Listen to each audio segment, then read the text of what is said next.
பாத்தீங்கன்னா 2026ல வந்து எலெக்ஷன் வரப்போகுது. ஸோ இந்த சிஎம் எலெக்ஷன்ல யார் ஜெயிக்கும் நீங்க ஆசைப்படுறீங்க? என்டிகே ஜெயிக்கணும்னு ஆசைப்படுறேன். ஏன்னா என்டிகே தனித்து நிற்கிறாங்க. மித்த பார்ட்டி பார்த்து இப்போ ஏடிஎம்கே பார்த்தாலும் டிஎம்கே பார்த்தாலும் அலையன்ஸ் தான் ஃபார்ம் பண்ணுறாங்க.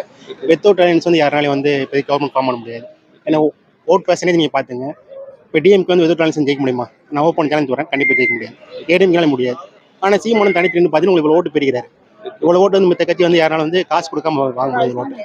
ஸோ வந்து எனக்கு என்டிக்கு வந்து நல்லா இருக்குன்னு தோணுது. ஆனா இப்ப சீமான் அவர்கள் பாத்தீங்கன்னா வந்த புதுசுல வந்து அவருக்கு நிறைய கிரேஸ் இருந்துச்சு. பட் இப்போ வந்து அவர் கொஞ்சம் லூஸ் டாக் விடுறாரு. கொஞ்சம் கமர்ஷியல் ஒரு என்ன சொல்றது விமர்சனங்கள் கொஞ்சம் நெகட்டிவா மாறி மாறி வருது. அதை பத்தி நீங்க என்ன நினைக்கிறீங்க? ப்ரோ, கிரிட்டிசேஷன் கண்டிப்பாக இருக்குங்க. யாரும் எந்த ஒரு கட்சி பண்ண இப்போ வந்து நீங்கள் ஒரு ப்ரெஸ் மீட் எடுத்துங்க. எந்த கட்சியில் வந்து ப்ரெஸ் மீட் வந்து ஓப்பனாக பேச முடியுமா? எந்த ஒரு கொஸ்டின் ஆன்சர் பண்ண முடியுமா வித்தவுட் ப்ரிப்பரேஷனால்? இப்போ நீங்கள் வந்து நம்ம சிஎம் எடுத்துங்க. அவர் வித்தவுட் ப்ரிப்பரேஷன் நீங்கள் ஒரு 5-6 கொஸ்டின் கேட்குறீங்க, அவரால் ஆன்சர் பண்ண முடியுமா? கண்டிப்பாக முடியாது. இல்லை ப்ரீ ப்ரிப்பேர் ரிட்டன் ஸ்டேட்மெண்ட் இருக்கும், அதுக்குள்ள ஆன்சர் பண்ணுறது வந்து அவரால் கண்டிப்பாக பேச முடியாது. இதே நீங்கள் சிஎம் எடுத்து அவர் வந்து என்ன டாபிக்னாலும் கரெக்டாக பேசுவார், உங்களுக்கு ஜஸ்டிஃபிகேஷன் கொடுப்பார். ஆனா இப்ப பாத்தீங்கன்னா இப்ப அலையன்ஸ் யாரு கூடயுமே அவங்க சேர மாட்டாங்க. இப்ப என்டிக்கு வந்து யாரு கூட சேர மாட்டாங்க, தனித்து நிக்கிறாங்க. தனித்து நிக்கிறாங்க. அவங்களுக்கு ஓட்டு பெர்சன்டேஜ் வந்து 3rd பிளேஸ்ல இருந்தாலும் நிறைய பேர் வந்தாலுமே, ஆனா எலெக்ஷனை பொறுத்தவரை பாத்தீங்கன்னா வெற்றி தானே மெயின். இப்ப பவன் கல்யாண் பாத்தீங்கன்னா அவங்க பாத்தீங்கன்னா அவங்களும் தனிச்சுருந்தாங்க, ஜெயிக்க முடியல. ஸோ கூட்டணி வச்சக்கப்பதான் அவங்களுக்கு ஒரு ஒரு சீட்டு கிடைச்சது. இப்ப நம்மளே மக்கள் கமல்ஹாசன் வந்தாரு, அவராலையும் தனியா முடியல. ஆனால் அவரும் டிஎம்கேல சேர்ந்து அவருக்கு ஒரு சீட்டு கிடைச்சது. ஸோ என்னன்னாலுமே எலெக்ஷனை பொறுத்தவரை வெற்றி தானே பேசும். இப்போ அவர் தனித்து நிக்கிறாரு, எல்லாருமே தனித்து நிக்கிறாரு, ஓட்டு போட்டு இருக்காங்க, ஓட்டு போடுறாங்க, நம்பி போட்டுட்டு தான் இருக்கிறாங்க. அப்படி இருக்கிறப்ப அதனால என்ன இது வெற்றி தானே மெயின். அப்ப யாராவது கூட்டணி சேரலாம்ல? அதை பத்தி நீங்க நினைக்கிறீங்க? ஏன் தனித்து நிக்கணும்? இப்போ பார்த்தீங்கன்னா ஓட் பேங்க் மெயின். இப்போ எல்லா எலெக்ஷன் பார்த்தீங்கன்னா ஒரு ஓட் பேங்க் பற்றி நீங்கள் ஒரு அமௌண்ட் பேசலாம், டீல் பேசலாம், அது மாதிரி நடக்கும் மோஸ்ட்லி. இப்போ நீங்கள் சீமன் பார்த்தீங்கன்னா ஸ்டார்டிங் வந்த போஸ்ட் பார்த்தீங்கன்னா ஓட் பர்சன்ட் கம்மியாக இருந்துச்சு. இப்போ பாருங்க, எவ்ரி எலெக்ஷன் பாருங்க, எவ்ரி ஃபேர் பாருங்க, உங்களுக்கு கிராஃப் கர்வேச்சர் வந்து உங்களுக்கு இம்ப்ரூவ் ஆகிட்டு இருக்கு. இன்னும் ஒரு 10 இயர்ஸ் நீங்கள் வெயிட் பண்ணி பாருங்க, கண்டிப்பாக வந்து எம்எல்ஏ போஸ்ட் வந்து எம்பி போஸ்ட் வந்து கண்டிப்பாக எடுத்துருவாங்க. கண்டிப்பாக பர்சன்டேஜ் இருக்கு. ஏன்னா வந்து உங்களுக்கு அந்த அளவுக்கு இப்போ மாற்றம் இருக்கு. இப்போதைக்கு வந்து இப்போ கேஸ்ட் பேஸ்ட் அந்த இதெல்லாம் வந்து மாறிக்கிட்டு இருக்கு. மக்கள் மனதில் வந்து ஸ்லோ பை ஸ்லோவில் வந்து இந்த கர்வேச்சர் வந்து மாறும் நான் நம்புறேன்.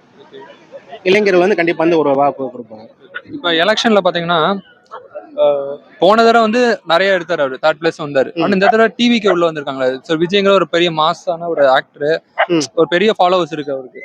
இந்த தடவை என்டிகே வந்து கம்மியா நினைக்கிறீங்களா, இல்ல அதே 3rd பிளேஸோ இல்ல 2nd பிளேஸோ வரதுக்கான வாய்ப்பு இருக்குதா? இல்ல ப்ரோ, கண்டிப்பா பாத்தீங்கன்னா இப்போ இந்த ஓட் பேங்க் பாத்தீங்கன்னா லாஸ்ட் டைம் பாத்தீங்கன்னா இந்த 12% இருந்துச்சு. என்னோட கெஸ் படி பாத்தீங்கன்னா இப்போ above 50% கண்டிப்பா ஸ்வேர் ஆகும். இப்போ விஜய் பாத்தீங்கன்னா வந்து அவர் வந்து வந்திருக்காரு, அவர் வந்து ஒரு சினி ஆக்டர். இது ஃபர்ஸ்ட் டைம் வந்திருக்காரு. இப்போதைக்கு பாத்தீங்கன்னா வந்து இந்த ஒரு ப்ரெஸ் மீட் கொடுக்கல. இப்போதைக்கு வந்து ஃபுல்லா ஃபேன் பஸ் தான். உங்களுக்கு ஃபேன் பஸ்க்கும் வந்து மக்கள் மனதிலுக்கு வந்து டிஃபரன்ஸ் இருக்கு. இப்போ சீமான் பாத்தீங்கன்னா எத்தனை போராட்டம் பண்ணாரு, கடலுக்கு போராட்டம் பண்ணாரு, மாடு எல்லாத்தையும் போட் பண்ணாரு. இது மாதிரி ஏதாவது வந்து உங்களுக்கு அவரோட என்ன வந்து நோக்கம், அதோட இன்டென்ஷன் உங்களுக்கு தெரியும், எதனால பண்ணாரு, அதனால என்ன பின்னாடி என்ன கிராஃப் இருக்கு, என்னென்ன பாலிடிக்ஸ் இருக்கு, ஒன்னு எக்ஸ்பிளைன் பண்ணாரு.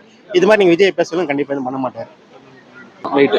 இப்ப எனக்கு கரெக்டான ஒரு பாயிண்ட் நச்சுன்னு சொல்லுங்களேன். இப்ப டிஎம்கேயோ ஏடிஎம்கேயோ ஆட்சிக்கு வராங்கன்னா, நாங்க ஆட்சிக்கு வந்தா இந்த லோனை தள்ளுபடி பண்ணுவோம், அந்த லோனை தள்ளுபடி பண்ணுவோம், இதனால உங்களுக்கு இவ்வளவு சலுகை இருக்கு, இதனால உங்களுக்கு பெனிஃபிட் இருக்கு, இந்த மாதிரியான சில விஷயங்கள் சொல்றாங்க. மக்களும் வந்து ஓகே இவர் வந்தா நம்மளுக்கு நல்லா இருக்கும் அப்படின்னு நினைச்சு ஓட்டு போடுறாங்க.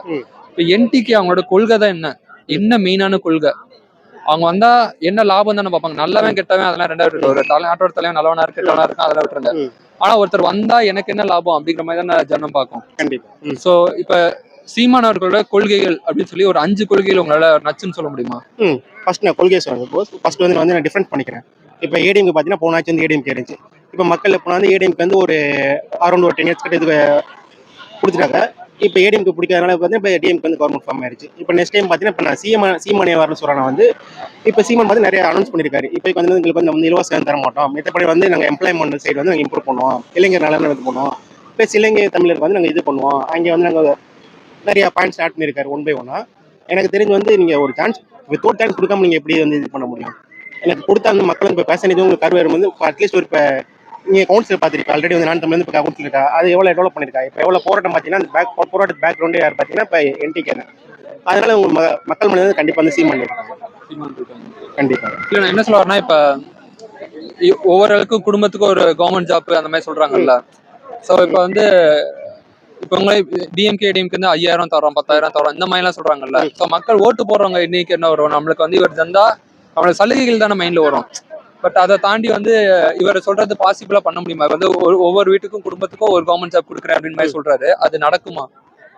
அது காமன் மேன். நம்ம இப்போ பார்த்தீங்கன்னா நான் ஐடியில் இருக்கேன், நான் வந்து ஒரு ஆர்கிடெக்டாக இருக்கேன், நான் வந்து ஒரு நல்ல அமௌண்ட்டில் சேலரி வாங்குறேன். இப்போ பார்த்தீங்கன்னா வந்து 5,000 10,000 பார்த்தீங்கன்னா வந்து மக்கள் பார்த்தீங்கன்னா ஒரு ஒரு 10 to 15 டேஸ் இந்த ரெஸ்பாண்ட் அந்த ஓவர்லாப் பண்ண முடியும். மற்றபடி வந்து அதை வச்சு ஒரு வந்து ஒரு ஃபுல்ஃபில்மெண்ட்டோ ஒரு 1 மந்த்தோ அதை வச்சு ஒரு இன்வெஸ்ட்மெண்ட்டோ என்ன பர்பஸ் பண்ண முடியாது. ஜஸ்ட் ஃபார் 1 மந்த் அந்த இன்வெஸ்ட்மெண்ட்.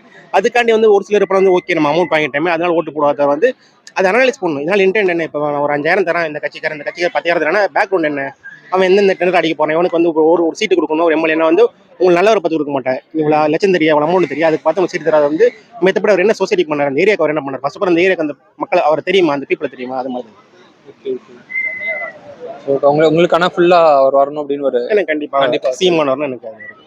Okay thanks. தேங்க்யூ.